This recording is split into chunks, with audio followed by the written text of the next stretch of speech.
What's going on, everybody? Good morning. Hope you guys are doing well on this Thursday. And I know I said I was going to do the Riley Mills videos today, but the way I see it, you only get one schedule reveal a year. And there's some stuff that I still want to talk about with this schedule. Specifically, I want to do one thing that I did not do in the video yesterday when I talked about this schedule. I want to do a record prediction. Want to go ahead and put something on the record here. It's May. We have most of the information we need. We do not have everything, which is why I plan on doing another schedule prediction in September, right before the season starts. But there's no harm in getting something on the record now. So I'm going to go ahead and go through this schedule. I know I already did a Bleacher Report stream and a video yesterday about this, but we're going to go ahead and do one more video, and then, I mean, the schedule's not going to change, right? So we can just go ahead and sit back and chill on it and then revisit in September. So let's go ahead and go through it. I'm going to offer up wins or losses for each game. Going to say whether or not I think we're going to win or lose, keeping in mind that we have most of the information, but we do not have all the information yet. There are some teams on this list that may have significant players that are not currently on the team when we play them. Some of these teams are going to be injured when we play them and not have players we expect them to have. There's a lot that can go on here. So don't get me wrong. We are a ways away from knowing things for sure. But with the knowledge that we have, I'm going to take a shot at this. First, though, please like this video if you haven't already. Click the thumbs up button down below. Subscribe if you're new. Click the bell for notifications. Become a channel member for $2 a month. Those are the best ways to help support the channel. Now, before I get into the actual individual games here, I do want to say one thing just in general. And it's going to sound like I'm coming off initially kind of coming in a little bit hot maybe. But I really want to stress this.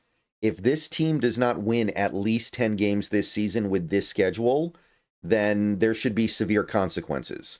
And when I say that, I mean somebody like a John Schneider maybe not being here anymore. And it takes a lot for me to say something like that. Don't get me wrong. It takes me a while, and it takes me a lot of evidence to get to a place where I start saying things like that. It really does. But if this team can't find a way to 10 wins with this setup, barring massive injuries, I don't think John Schneider should be working as a general manager in this league anymore. That is how soft the schedule is. Week 1, we host the San Francisco 49ers, playing at home. Normal afternoon start time. This should be, I think, a tough win, but I'm going to say it's a win. Niners will probably not have Brandon Ayuk back by this point. Even if they do, what's he really going to be able to do? We showed an ability to stymie that Niners offense a little bit last year. And I think that the new offense should do pretty well against this Niners defense as well. So I'm going to say that's an early season win. It's going to be tough. I'm not going to say it's a guaranteed, but I say we get it done against the Niners. Week 2. We go on the road to play the Steelers. Now, as of right now, the Steelers do have Mason Rudolph as their quarterback with Will Howard backing him up. If that holds, maybe I'll be feeling a win on game day. But I'm going to go ahead and assume, because I think it still happens, that the Steelers get Aaron Rodgers. And I don't think Rodgers is good anymore either. But I'm sure he can get the job done better than Mason Rudolph. And even if they don't get him, maybe they go get like a Kirk Cousins or something like that. Somebody better than Rudolph. And the Steelers are not going to need much to be a decent team this year. They should be able to gut things out with their defense. They're going to have home field advantage. I think that they win the game. Probably a low-scoring game. I don't think our offense is going to be ready for what their defense can bring yet. So I'm going to say that's a loss. Maybe in September, if Mason Rudolph is still the quarterback, I'll feel differently. So one win so far, and then we got the Saints week 3 at home. Should be an easy win. I don't feel the need to say very much here. The Saints might be awful this year. If they're not awful, they should at least be pretty bad. So I'm going to say we handle the Saints without much issue. If we have issue, that probably means we're just a bad team. Thursday Night Football, Week 4, on the road against the Arizona Cardinals. Always wary of playing these Thursday night games on the road. You don't want to be the traveling team on the short week, so I'm a little bit cautious here. I will admit, I'm looking at this game and thinking to myself, Arizona, they're not going to be terrible this year. They might not be good, but they should be passable. Maybe like an average team, that would be my guess. So my guard is up a little bit. I'm going to say we win. I'm going to say that's win number 3, but I'm wary. Week number 5, I kind of like the setup here. Admittedly, we get the mini bye week going into this home game against Tampa. Tampa's going to fly 3,000 miles to get to Seattle for this game. The Buccaneers, like I've said many times before, lost Liam Cohen this offseason. I feel like that could be a very significant loss. I think Baker Mayfield depends heavily on Liam Cohen for his success in that Tampa Bay offense so far. But I'm going to say Josh Grizzard does a good job replacing him. I'm going to say that Tampa Bay defense continues to be pretty good. And I'm going to say Tampa gets the win. I think it's a close game. I think it's a game that can go either way, but I'm going to say Tampa gets the win. Seattle goes to 3-2. Week 6, we go to Jacksonville. I hate the 3,000-mile trip. I hate going to Florida. And even in mid-October, it could be pretty hot. We might wilt. A team out of Seattle going to play a team that plays in Jacksonville in October, that could be uncomfortable. I've seen this team melt in the heat before. But I don't think Jacksonville's going to be any good this year, so I'm going to go ahead and stick to a win here. I'm going to say we get win number 4, 10 a.m. Jacksonville. I love Liam Cohen. I don't know if it was right for him to get a head coaching job yet, so I'm going to go with a win here, but my guard's up because of that travel time. And then we got Monday Night Football, home against the Houston Texans, 7 p.m. start, West Coast. So by the way, what time does it feel like for the Houston players? Are they going to feel like it's 9 p.m. when that game starts and midnight when it ends? Houston, I think they've got real problems on the offensive line. They got real problems on their defensive interior. They might have problems at receiver. I think that Houston team is a leaky boat.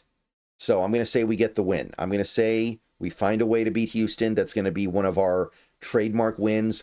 Primetime football, we get it done. Put ourselves on the map a little bit. Get to 5 wins before your bye week. So feeling pretty good at this point. Get to Sunday Night Football against the Commanders. And it's great to have the bye week before you play the Commanders, but I don't know if it's going to be enough. Washington should be very good this year. Dan Quinn, extra year of getting his hands into that defense, molding them into something akin to what he would actually want from his team. So I'm going to say that the defense makes improvements. If the offense regresses, which is possible, sophomore slump for Jaden Daniels, always on the table. I think the defense picks up the slack a little bit. And either way, I say we lose. I say that's an L, so that's another loss. Then we get to bounce back at home against the Cardinals. It's a game you got to win if you want to be taken seriously. Get to win 6. Sweep the Cardinals like we have for the last few years now. Haven't lost to the Cardinals in a while. Don't change it. I don't think we've lost to Kyler Murray since the COVID year. So let's get it done. Let's take care of business. Get to that 6th win going into... If there is a hard part of the schedule, it's probably coming up right here. I don't know if there is, but if there is a hard part of the schedule, we're going to start hitting it around here. So let's go ahead and take a look with Week 11. November 16th against the LA Rams. It would not shock me if the Rams they could go many different directions this season, man. I could see them having a last chance year to go win something with Stafford. I could see them having last year be their last chance with Stafford, and then this year's just kind of a transition year where Stafford doesn't really have it anymore. And by this point in the season, he might be either gassed or injured. But for the moment, I'm going to say that Rams team gets us on the road. We know they're going to get every call in LA, by the way. Like, we've discussed that phenomenon many times. So I'm going to say that's a loss in LA. The next week, we get the Titans on the road. Don't love going to Tennessee, although I do think that's mitigated a little bit by the fact that Tennessee should be very bad, and it's late November. I don't think Tennessee did enough to fix their issues. I don't think Cam Ward's going to be in for a great rookie season. I think he is a good prospect. I like him, but I don't think he's going to have some great year. I'm going to say we get the win, get to win number 7. And now we are into week 13 against the Minnesota Vikings, a team that I have a very hard time figuring out this season. They were very, very good last year. Elite defense, very good offense. They swapped out quarterbacks. I'm not a big JJ McCarthy fan, but I wasn't and am not a big Sam Darnold fan. And the team found a way to make him look like an MVP candidate. So I think that Kevin O'Connell is going to find a way to make it work with any scrap of competent QB play.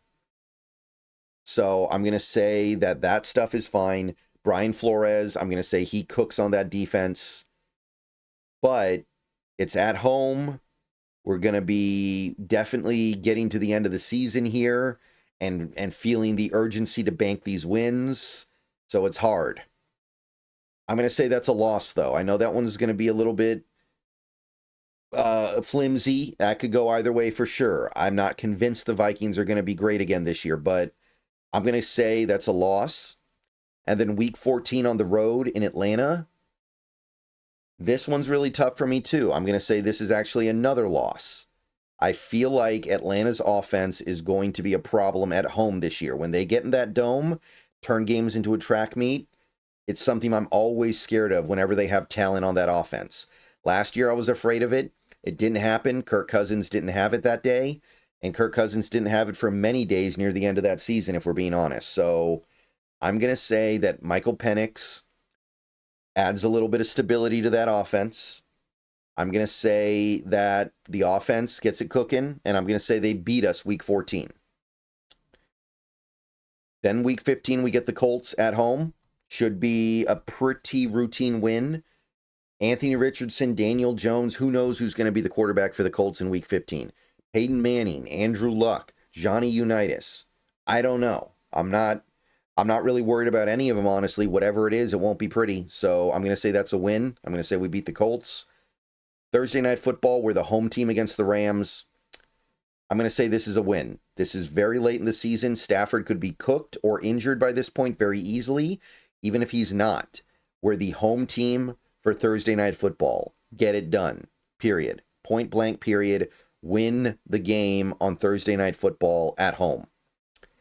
Take advantage of the Rams traveling on the short week. I know it's not a very long travel time, but still, if you're the home team on the short week, find a way to get it done. I mean, the season could be on the line for this game. Week 17 on the road, we get the mini bye week before we play the Panthers. I'm going to say that helps us. I'm going to also say the Panthers are not going to be very good this year. They might be decent, passable, but I don't think they're going to be good. And they're probably out of playoff contention by week 17, which means they have less to play for, and you can just go out there, punch them in the nose, and they roll over. So I'm going to say that's win number 10. That gets us to 10 wins, and then that gets us to week 18 against the San Francisco 49ers. This one's really tough at this point. Really, really hard to figure out what that team is going to look like in week 18. Honestly, you could say that about pretty much any team. They're going to be unrecognizable by this point. It is a road game. We don't even know what time the game is going to be played. We don't know what day the game is going to be played if you want to be pedantic about it. I'm going to say it's a loss for now, but to me, that's just kind of a coin flip game. I have no idea. So I'm going to say it's a loss, but I could definitely see that one swinging either way because, again, I think the Niners will probably have a good record this year. I'm not convinced they're going to be a good team because I think they're in for a little bit of a pivot year to a new era of sorts. I'm not a big fan of the Kittle extension. I think that's a big mistake. I think Kittle is due to turn into a pumpkin anytime now. We'll see what Brandon Ayuk does when he comes back from his pretty major injury last year. And I don't know. I'm just not convinced that team is going to actually be great. They may look great with their record, but in practice, are they going to be a big threat? I'm not convinced, but I'll go with the loss for now, and that gets us to a record of 10-7. 10-7, and think about how I got there for a minute. Go back and look through all the games I just talked about. Think about the path I took to get to those 10 wins. I didn't do anything crazy. Probably our best win would be Monday night against Houston, maybe Thursday night against the Rams, but neither of those teams look like juggernauts, right? I gave us a split against the Niners. I gave us a split against the Rams. I gave us a loss to Tampa Bay, a loss to Minnesota, a loss to Atlanta. I even said we're going to lose to a team that might have Mason Rudolph at quarterback when the season starts. Like, I was trying to be very real here. I was not going the full optimist path. I could have. An optimist would have had us winning 13 games. With this schedule, even if you doubt the roster, which I mean, I have some doubts about it, this team could win 13 games with this schedule. I mean that. It is very soft. Unless something drastically changes between now and the season, which is possible. Maybe Bryce Young turns into an elite quarterback and the Panthers are really good, right? Maybe the Titans turn it around in one off season. Maybe Jacksonville gets back to where they were a couple years ago under Doug Peterson when they won a playoff game. Of course, these things can happen, but I think the overwhelmingly likely scenario is that the Seahawks look at this schedule and feel like it's all set up for them. So, yeah, I gave you 10 wins, and I have us losing to teams like Pittsburgh that doesn't have a quarterback right now, losing to teams like the Rams once, who could wilt because of Stafford's age. I have us losing to teams like the Vikings and Falcons that really could go one way or the other. So 10 wins should be the baseline. That's what I'm going to say going into this season. 10 wins is a baseline. And if this team doesn't get to 10 wins, somebody should probably pay for it. You couldn't ask for a better setup than this. And yeah, 11 wins should be easily on the table. 12 wins should be on the table. I think 13 is probably the upper bound, but get to double-digit wins. Maybe that's enough. Maybe it's not to get into the playoffs. But if you get to double-digit wins, I'll be like, okay, that's reasonable. But you should be able to take advantage of this for a little bit more if we're being honest. All right, I'm going to get out of here. Maybe another video later today. More than likely, though, I'm just going to go ahead and get ready for the Riley Mills videos tomorrow. Try to fix my computer. Having all kinds of problems, but I'll get it together one way or the other. Go Hawks. See you guys later.